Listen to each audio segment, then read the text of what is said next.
Hello guys, welcome to my channel. तो आज की video Penthouse drama season 3 explanation series की पार्ट 1 वीडियो होने वाली है। तो अगर आपने इस ड्रामा की मेरी सीजन 1 एंड सीजन 2 के एक्सप्लेनेशन वीडियोस नहीं देखी तो मैं आपको रिकमेंड करूंगी कि आप ये वीडियो देखने से पहले वो वीडियोस देख ले। लिंक आपको इस वीडियो के डिस्क्रिप्शन में मिल जाएंगी। तो विदाउट एनी डिले चलो आज की वीडियो स्टार्ट करते हैं। तो एपिसोड 1 स्टार्ट होती है और हम देखते हैं सभी विलेंस के जेल लाइफ को, जहाँ दांते और क्योजिन को जेल के बाकी सब कैदी परेशान कर रहे थे और दूसरी तरफ मारी अपने मसाज स्किल्स को यूज करके प्रिजनर्स के बॉस को इम्प्रेस कर रही थी और सोजिन अपने लिए एक टॉप क्लास रूम ढूंढ के वहाँ आराम कर रही थी। तभी वहाँ उसके पास चेम फाउंडेशन के एम्प्लॉयज आते हैं और उसे बताते हैं कि उसकी फाउंडेशन को शिमसुरियन खरीदने वाली है, जिसको सुन के सोजिन बहुत ही गुस्सा हो जाती है। यहाँ से सीन चेंज होती है और हम सोक्यून को देखते हैं जो कि रोना के साथ शिमसुरियन और सोखुन की नजदीकियों से बहुत ही जेलस थी।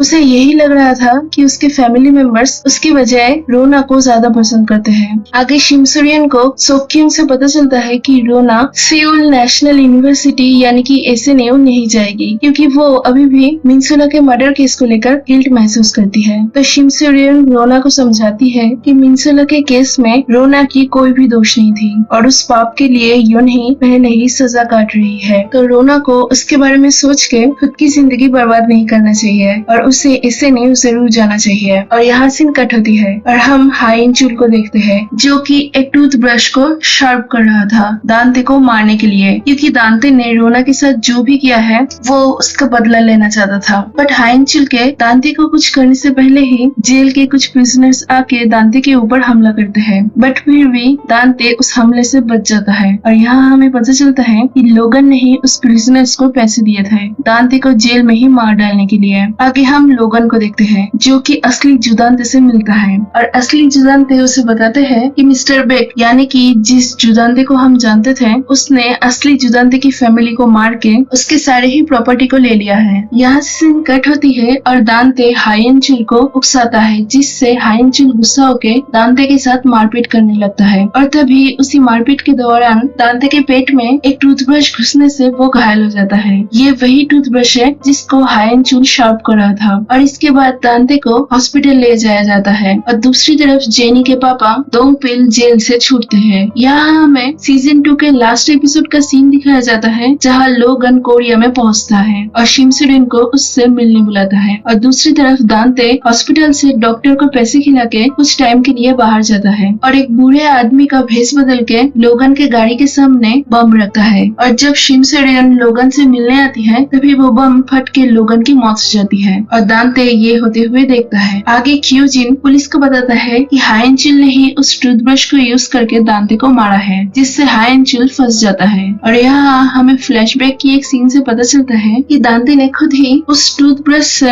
अपने आप को घायल किया था ताकि उसे हॉस्पिटल ले जाया जाए। और क्यूजिन को एक ऑफर दिया था कि अगर वो पुलिस को ये बोले कि हाइन चुल ने ही उसको मारने की कोशिश किया है तो वो उसको जेल से बाहर निकलने में हेल्प करेगा। तो इसीलिए क्यूजिन दांते की बात मान के हाइन चुल को फंसाता है। आगे दांते हॉस्पिटल में वापस लौटने से पहले चीफ ऑफ जस्टिस से मिलता है और उसको थ्रेट देता है कि अगर वो उसे जेल से बाहर नहीं निकालेगा तो वो उसके फैमिली मेंबर्स को मार देगा। और फिर वहाँ से दांते हॉस्पिटल में वापस लौटता है जहाँ उसकी सर्जरी होती है। आगे शिमसुरिन पुलिस स्टेशन जाती है और पुलिस को बताती है कि दांते ने ही लोगन को मारा है, बट पुलिस शिमसुरिन की बातें नहीं सुनती और उल्टा लोगन के ऊपर ही ये चार्जेस लगा देती है कि लोगन ही नायकियों की मौत में जिम्मेदार था। और फिर हम देखते हैं कि चीफ ऑफ जस्टिस दांते से डर के नायकियों के केस में लोगन को फंसा देते हैं दांते को जेल से छुड़ाने के लिए। एंड इसके बारे में जब शिमसुरिन को पता चलता है तब वो समझ जाती है कि दांते ने ही कोई साजिश की है, तो इसीलिए वो दांते का खून करने के लिए हॉस्पिटल जाती है, बट दांते को मार नहीं पाती। और फिर शिमसुरिन को देख के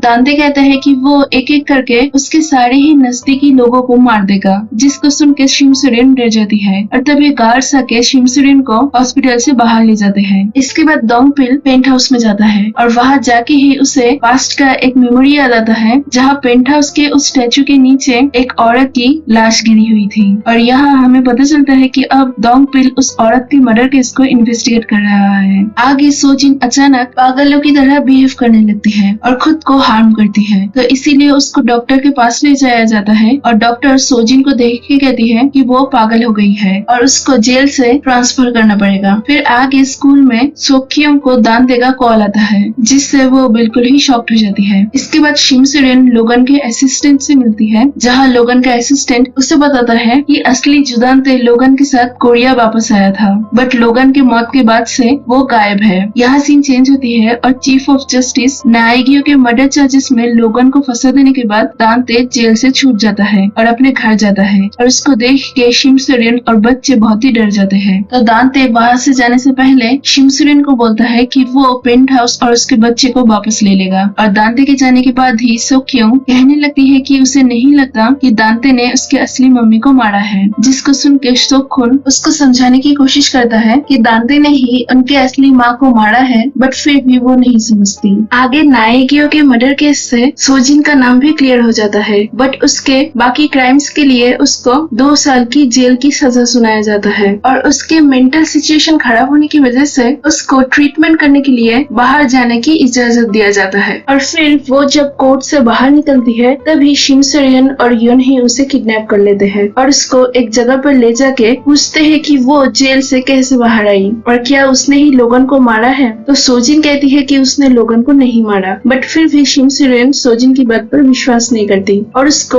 ऊपर से नीचे समुद्र में गिरा देती है और फिर खुद ही बचाती है। सोजिन को बचाने के बाद शिमसुरेन उसको थ्रेट देके बोलती है कि अगर उसने दांते को मारने में उसका और योनही का हेल्प नहीं किया तो वो सोजिन को मार देगी। तो सोजिन ये सुन के कहती है कि उन दोनों से भी ज्यादा वो दांते को मारना चाहती है। ये कह के वो वहाँ से चली जाती है, और सोजिन के जाने के बाद योनही शिमसुरेन से पूछती है कि क्यों उसने उसको जेल से बाहर निकाला, मिनसला के केस में अपने स्टेटमेंट को चेंज करके। तो शिमसुरेन बताती है कि दांते के जेल से छूटने के बाद वो जरूर रोना को मारने की कोशिश करेगा, क्योंकि रोना ने उसके ऊपर हुए हमले में दांते के खिलाफ गवाही दिया था, तो उसको सेफ रखने के लिए योनही का जेल से छूटना जरूरी है। आगे सोजिन जेल से निकल के पहले ही हाइन बिल से मिलने जाती है, जो कि मिस जिन के साथ एक कैफे में थी। तो सोजिन को देख के हाइन बिल डर जाती है, पर जब सोजिन उसे उसके साथ वापस ले जाने की बात करती है तब हाइन बिल बोलती है कि वो मिस जिन के साथ बहुत ही खुश है और वो सोजिन के साथ नहीं रहना चाहती, क्योंकि सोजिन की वजह से ही उसकी पूरी ही जिंदगी बर्बाद हो गई है।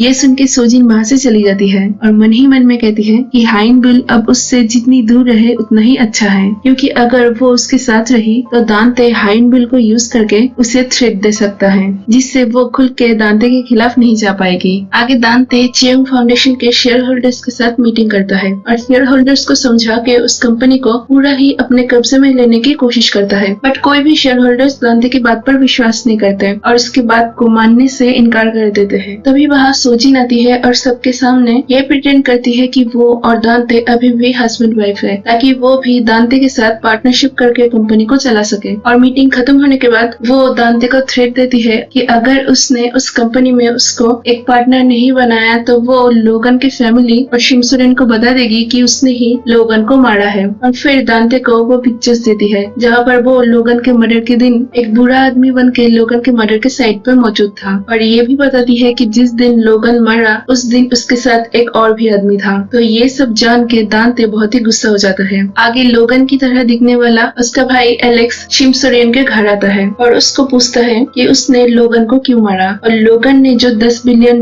कोरिया के बैंक में ट्रांसफर किया था वो कहाँ है। तो ये सुन के शिमसुरेन बोलती है कि वो लोगन को कभी भी मार नहीं सकती, क्योंकि वो लोगन से प्यार करती थी और उसे लोगन के पैसे के बारे में कुछ भी पता नहीं है। इसके बाद दांते को उसके असिस्टेंट से पता चलता है कि बेकजुन की नाम का कोई आदमी उस दिन लोगन के साथ था जब उसका खून हुआ, और दूसरी तरफ शिमसुरेन भी बेकजुन के बारे में पता लगा रही थी, और ये बेकजुन की असली जुदांते का नया नाम है। आगे योनही रोना से मिलती है और उसको देख के रोना बहुत ही खुश हो जाती है। इसके बाद योनही बैंक जाती है और हम देखते हैं कि लोगन ने बैंक के जिस सेफ में उसके पैसे को रखा था उसकी चाबी योनही के पास है। तो योनही उस सेफ में से कुछ पैसे निकालती है। अब उसके पास सेफ की चाबी कहाँ से आई ये हमें आगे पता चलेगा। आगे दांते क्यूजिन और सांगा को भी जेल से बाहर निकलता है और फिर क्यूजिन, दोंगपिल और दांते मीटिंग करते हैं कि आगे वो लोग कैसे अपने बिजनेस को आगे बढ़ाएंगे इसके बारे में। जिस मीटिंग में दोंगपिल ने हायेनचुल को भी इनवाइट किया था, जो कि जेल से कुछ ही टाइम पहले बाहर निकला था, जिसको देख के दांते और क्यूजिन बहुत ही गुस्सा हो जाते हैं। बट फिर हायेनचुल सबको कन्विंस करता है कि वो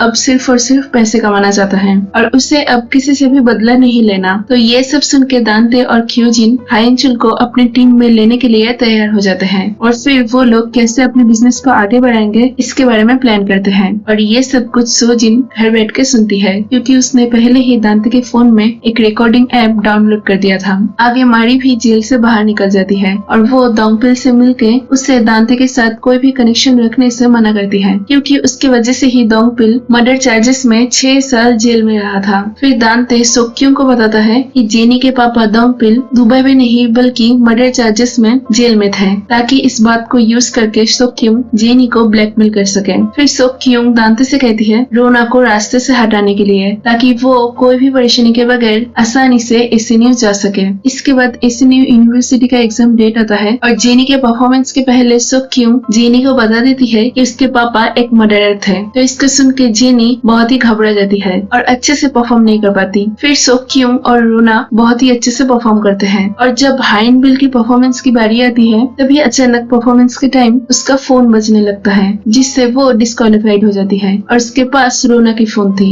जिसको देख के हाइनबिल को लगता है कि रोना ने ही जानबूझ के उसे कंपटीशन से बाहर निकालने के लिए ये किया है। और यहाँ हमें फ्लैशबैक का एक सीन दिखाया जाता है जहाँ मिस जिन को एक मैसेज आती है जिसमें लिखा था कि इस काम को अच्छे से करना और फिर वो रोना का फोन लेके उसको हाइनबिल के पास छिपके से रख देती है और काम होने पर किसी को मैसेज करती है। और फिर हम देखते हैं कि दांते को किसी का मैसेज आता है जिसमें लिखा था कि हाइनबिल डिस्क्वालीफाइड हो गई है। अब क्या दांते और मिस जिन एक साथ काम कर रहे थे इसके बारे में हमें आगे पता चलेगा। तो जेनी फिर हाइनबिल इन सब के परफॉर्मेंस को खराब करके सोक्यूंग बहुत ही खुश हो जाती है और दांते से मिलती है। और दूसरी तरफ शिमसुलिन को बेक जुनकी के लोकेशन के बारे में पता चलता है तो वो बेक जुनकी से मिलने जाती है और इसके पैरेलल सीन में दांते और सोक्यूंग जिस रेस्टोरेंट में गए थे वहाँ बेक जुनकी भी जाता है और दांते को मारने के लिए गोली चलाता है बट तभी शिमसुलिन आके उसे रोकती है जिससे गोली किसी और जगह पर लगती है और शिमसुलिन बेक जुनकी को लेके एक जगह पर छुप जाती है और तभी दांते वहाँ ये देखने जाता है कि किसने गोली चलाया और यहाँ ही एपिसोड 2 खत्म हो जाती है। यही थी आज की वीडियो, मिलते हैं अगले पार्ट में। Stay tuned. आप मुझे इंस्टाग्राम में फॉलो कर सकते हैं, मेरी इंस्टा आईडी है @dramasanki और आप मुझे मेरे टेलीग्राम चैनल में भी ज्वाइन कर सकते हैं। मेरे टेलीग्राम चैनल का नेम है ड्रामासंकी। तो अगर आपको ये वीडियो अच्छी लगी हो तो प्लीज इस वीडियो को लाइक कर देना और मेरे चैनल को सब्सक्राइब कर देना। Thank you for watching. God bless you all.